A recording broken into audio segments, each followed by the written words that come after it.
আসসালামু আলাইকুম। আজকে আমরা দেখব কিভাবে বিভিন্ন আবেদনের জন্য ছবি তৈরি করতে পারি। নিম্নলিখিত দুটি পদ্ধতি ব্যবহার করে আমরা ছবিটি তৈরি করব। মোবাইল এবং কম্পিউটার দুটো থেকে একই নিয়মে করতে হবে। ব্রাউজার থেকে সার্চ করব ব্যাকগ্রাউন্ড রিমুভ। সার্চ করার পরপরই দেখতে পাবেন ফার্স্টেই থাকবে একটি ওয়েবসাইট, যে ওয়েবসাইটের লিঙ্কটা আমি পিন কমেন্টে দিয়ে রাখবো। remove.bg লিখলেও আপনার ওয়েবসাইটটি পাবেন। আপলোড ইমেজে ক্লিক করব, দেন আপনার ডিভাইস থেকে ছবিটা সিলেক্ট করব। ছবি সিলেক্টের পরে আপনি এখানে রিমুভে ক্লিক করলে ব্যাকগ্রাউন্ড রিমুভ হয়ে যাবে, দেখবেন একদম ব্যাকগ্রাউন্ড রিমুভ। তো এডিটে ক্লিক করুন। এখানে আপনি অনেকগুলো ব্যাকগ্রাউন্ড দেখতে পাবেন, আপনার ইচ্ছা মতো এখান থেকে ব্যাকগ্রাউন্ড নিতে পারেন। সাধারণত বিভিন্ন আবেদনের ক্ষেত্রে ব্যাকগ্রাউন্ড নীল অথবা সাদা চেয়ে থাকে। কালার অপশনে ক্লিক করুন। এই যে কালার অপশন, বাম সাইডে একদম উপরের সাইডে রয়েছে সাদা রং, তো ওটা ওখান থেকে সাদা ব্যাকগ্রাউন্ডের জন্য সাদাটা সিলেক্ট করবেন।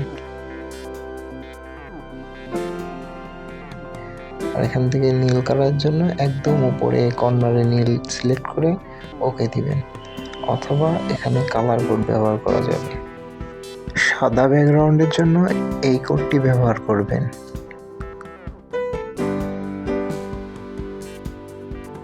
তো এভাবে আপনি ব্যাকগ্রাউন্ডটি সাদা করে নিতে পারেন।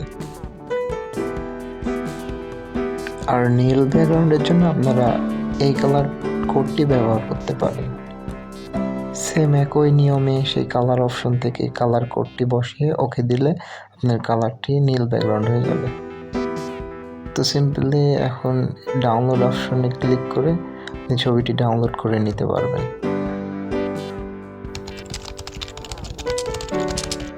পিক রিসাইজ লিখে সার্চ করুন। তো ফার্স্টে একটা ওয়েবসাইট আসবে, যে ওয়েবসাইটের লিঙ্ক আমি পিন কমেন্টে দিয়ে রাখবো। ছবিটি ড্র্যাগ অ্যান্ড ড্রপ করে আনতে পারবেন। সেটা এখানে ক্লিক করে কাঙ্ক্ষিত ছবিটি সিলেক্ট করুন এবং ওপেন দিন। এখান থেকে কন্টিনিউ এডিট পিকচার, ক্রপ করে নেবেন।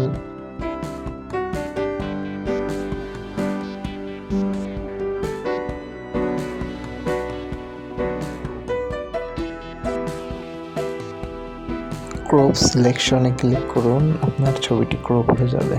তো ছবির সাইজ ঠিক করার জন্য এখানে ক্লিক করে কাস্টমাইজে ক্লিক করুন।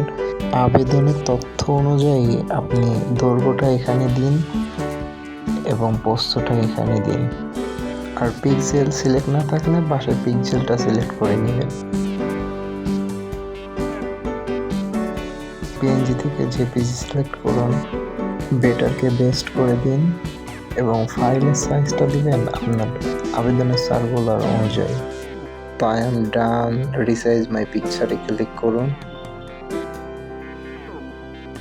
এখান থেকে প্রিভিউটা দেখে নিতে পারেন। সেভ টু ডিভাইসে ক্লিক করে ছবিটি সেভ করে নেবেন।